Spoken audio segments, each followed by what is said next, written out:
Yo les gars, c'est Mathis Football, on se retrouve aujourd'hui pour une toute nouvelle vidéo dans laquelle on va débriefer ce dernier match des phases de poule entre la Nouvelle-Zélande et la France. L'équipe de France sort donc vainqueur de ce groupe premier, voilà, net, sans bavure. L'équipe de France qui a gagné ses trois matchs face aux États-Unis, face à la Nouvelle-Zélande et face à la Guinée. Donc la fin du classement, Guinée 3 défaites, 0.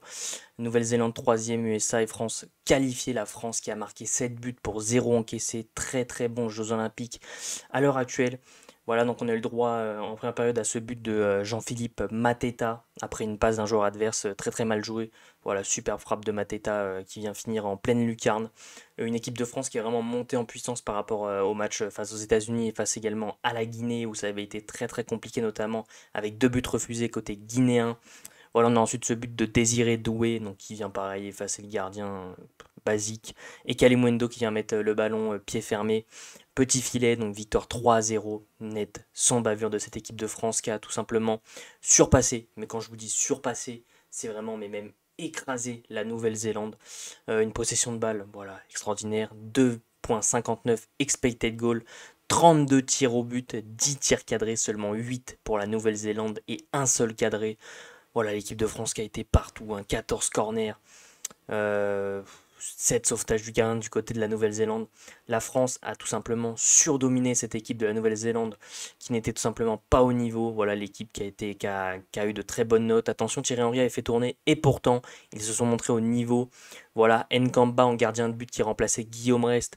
Il n'a pas eu grand chose à faire. Il y a eu une frappe cadrée, c'était un lob vers la 90e minute, où d'ailleurs il a failli se le prendre. Ça aurait pu finir but des JO, mais non. Il fait marche arrière, il sort une parade, une claquette incroyable, et ça permet de garder ce clean sheet. Cette défense à 3, Magassa, Lukeba, Matsima, très très bon, qui n'a laissé aucun espace aux attaquants de la Nouvelle-Zélande. Andy Diouf, le penant au milieu, c'est du solide, franchement, Andy Diouf, 3 poumons et le penant. À la N'Golo Kanté qui récupère tous les ballons. Les deux pistons, un qui était très offensif, Désiré Doué, qui venait surtout dans le cœur du jeu. Et Bradel Loco, le joueur de Brest, qui ont été tout simplement incroyables. Ryan Cherki qui a fait danser les joueurs de la Nouvelle-Zélande, parfois un peu pour rien, on connaît Ryan Cherki, mais franchement, ça a été quand même incroyable. Jean-Philippe Mateta qui marque enfin, qui va peut-être enfin lancer ses JO, ça fait plaisir. Kalimundo, pareil.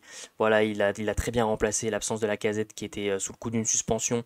C'est aussi pour ça qu'il y en a beaucoup qui n'ont pas joué, c'était parce qu'ils étaient sous le coup d'une suspension, pardon les mecs.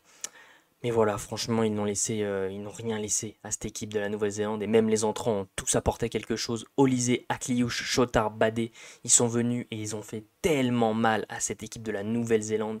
Du côté de la Nouvelle-Zélande, voilà, il n'y a pas grand-chose à en tirer. L'attaque et le milieu de terrain, ça a été très faible. Cette ligne défensive, elle s'est fait manger à chaque fois. Le seul peut-être au niveau ce soir, c'est le gardien. En même temps, il y a eu 32 frappes et 10 cadrés, donc il y a eu de quoi en sortir. C'est le seul qui fait un bon match et même les entrants n'ont pas été à la hauteur ce soir. Et les mecs, tout simplement, on va aller voir le classement peut-être des autres équipes. Non, on peut pas voir. Mais je vous l'annonce, le quart de finale des JO, ce sera l'équipe de France face à l'équipe d'Argentine à Bordeaux. Voilà, bon, Bordeaux, on peut en parler. Mais voilà, l'équipe de France donc qui se déplacera à Bordeaux pour affronter cette équipe de l'Argentine pour espérer les taper et prendre cette revanche sur la finale de la Coupe du Monde 2022 qu'on a encore tous en tête et qu'on n'a pas oublié. Et à mon avis, eux non plus ne l'ont pas oublié.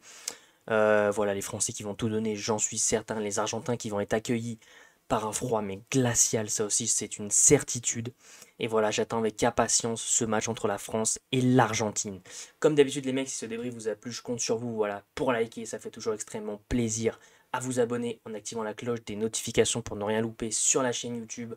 À commenter en me donnant vos tops et vos flops de cette rencontre, que ce soit côté Nouvelle-Zélande ou côté France.